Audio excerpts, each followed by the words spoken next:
তো good afternoon Kolkata. তো আজকে আমি এসেছি একজন আমার খুবই ইম্পর্টেন্ট মানুষের বাড়িতে। তো তার সাথে আজকে আমি সারাদিনে আড্ডা দেব, আর খুবই ইম্পর্টেন্ট কিছু টপিক নিয়ে আমরা কথা বলবো। তো আজকে আমি তার সাথে আপনাদের দেখা করাবো। তো চলুন আজকের ভিডিও শুরু করি। তো সবাইকে যে বলেছিলাম যে ইম্পর্টেন্ট যে ব্যক্তি, ইনি হলেন আনন্দ ভট্টাচার্য, আমার ঠাকুরদা। আমি তাকে দাদাই বলে ডাকি। তো দাদাই, তো আজকে তুমি আমার সাথে ভিডিও করবে, তো তোমার কিরকম লাগছে? এরকম করিনি, আমি ভালোই লাগছে, খারাপ না। চলুন শুরু করি তাহলে আজকের দিনের আড্ডা। তোমাকে আমার একটা কোশ্চেন হলো, 19 শতকের কলকাতা আর এখনকার কলকাতা, মানে 20 শতকের কলকাতার মধ্যে তুমি কি কি পার্থক্য দেখতে পাচ্ছ? 20 শতকের কলকাতা আর 20 শতকের কলকাতা মধ্যে পার্থক্য তো আছেই। হ্যাঁ, তখনকার আন্তরিক দৃষ্টিভঙ্গি ছিল, কিন্তু পরবর্তীকালে আস্তে আস্তে তার মধ্যে ভাটা পড়েছে। হ্যাঁ,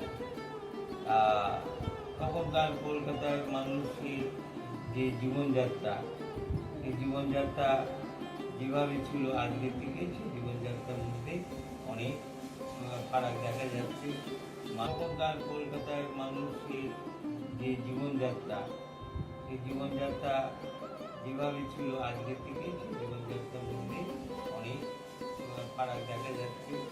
মানুষের সেই রকম আন্তরিকতা এবং মানুষের মধ্যে একটা ভালোবাসা, আলাদা আলাদা, হ্যাঁ, সেটা কিছুটা ঘাটতি হচ্ছে। হ্যাঁ, তাছাড়া এমনি মোটামুটি আজকে প্রযুক্তির যুগে, হ্যাঁ, অনেক কিছু আবার অ্যাডভান্স হয়েছে। হ্যাঁ, যেটা আমরা আগে ভাবতেই পারতাম না, যে কতগুলো জিনিস এইভাবে হয়, যে আজকে যে প্রযুক্তির যুগে আজকে যে মানুষ খুব দ্রুততার সঙ্গে, হ্যাঁ, পৃথিবীর যে কোনো প্রান্তে যোগাযোগের একটা সুযোগ সুবিধা এমন পাওয়া যাচ্ছে, দেখতে পাচ্ছি, যেটা আমরা এই অ্যান্ড্রয়েড ফোনের মাধ্যমে, যেটা আগে দেখা যেত না।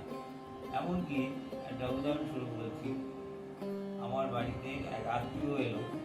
হ্যাঁ, সে যখন চলে যাচ্ছি, আগে চিঠিপত্রের মাধ্যমে 4 দিন, 7 বা 15 দিন পরে তার খবর পেতাম। আজকে মানে তৎক্ষণাৎই তার খবর পাচ্ছি। যখনই সে আমার বাড়িতে, তাকে যখন ফোনে কোথায় আছে, কী বৃত্তান্ত, সেও ফোনের মাধ্যমে এবং ভিডিও কলের মাধ্যমে আমরা তার একবারে ভিজিবল জিনিস দেখতে পাচ্ছি। হ্যাঁ, এটা কিন্তু আগে দেখতে পেতাম না।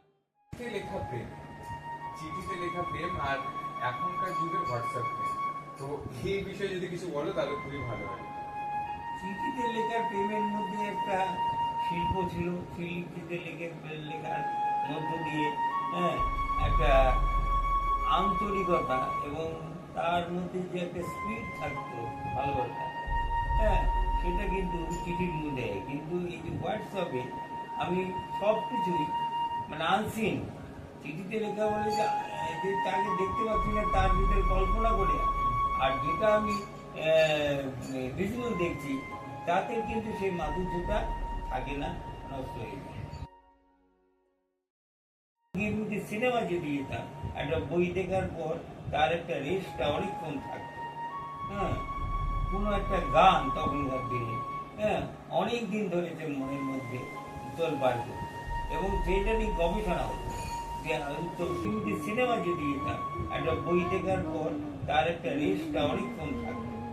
হ্যাঁ, কোনো একটা গান তখনকার দিনে, হ্যাঁ, অনেক দিন ধরে যে মনের মধ্যে তোলপাড় করত এবং সেইটা নিয়ে গবেষণা হতো।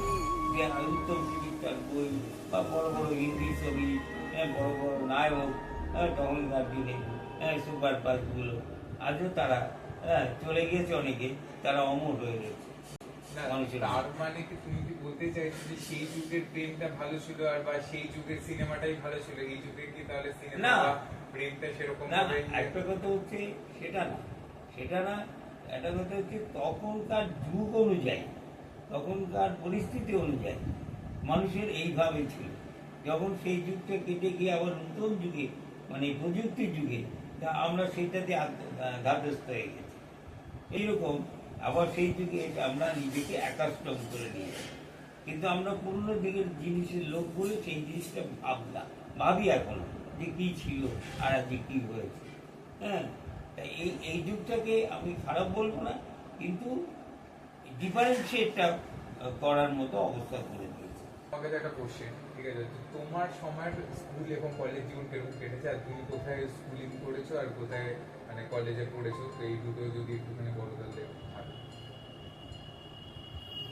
একটা কথা হচ্ছে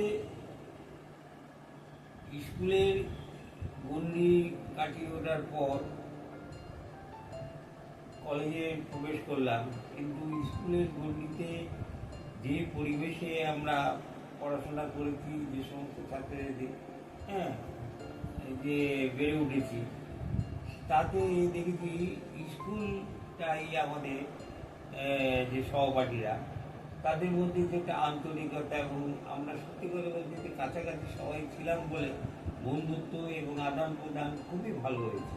কিন্তু কলেজে ভর্তি হওয়ার পর সেই জিনিসটা আর পাই না। কলেজের মধ্যে বন্ধুবান্ধব অনেক হয়েছে, কিন্তু কলেজে একটা স্টিরিওটাইপ এর মতো লাগবে। আর এখানে যেমন একটা সচ্ছল, যখন তখন মনে হতো। এখন কলেজের বন্ধুবান্ধব অনেকটা, যেমন পাড়ার মধ্যে স্কুলের ছেলেমেয়েরা থাকে, তাদের কাছে যেরকমভাবে আমরা আগ্রহভাবে যাই, যাতায়াত করি, কথাবার্তা বলি, সেই উচ্ছলতাটা কিন্তু কলেজের লাইফে পাইনি। কলেজ লাইফে ভালোই কেটেছে, কারণ অনেক দিন আমাদের সঙ্গে যোগাযোগটা, তারপরে কর্মজীবনের পর কেউ কারো আর যোগাযোগ রাখতে পারেনি। কর্মজীবনেও আমার 60টি বছর বিভিন্ন কলিগ এবং এমন আছে, তবে কি বেস্ট ফ্রেন্ড যেটা বলে বা বেস্টই হয়, তারা জল ছবি, রং মশাল, স্কুল ছুটি, খোঁজমিরা, এবং রূপকথা, পায়রাদের গল্প বল। এবং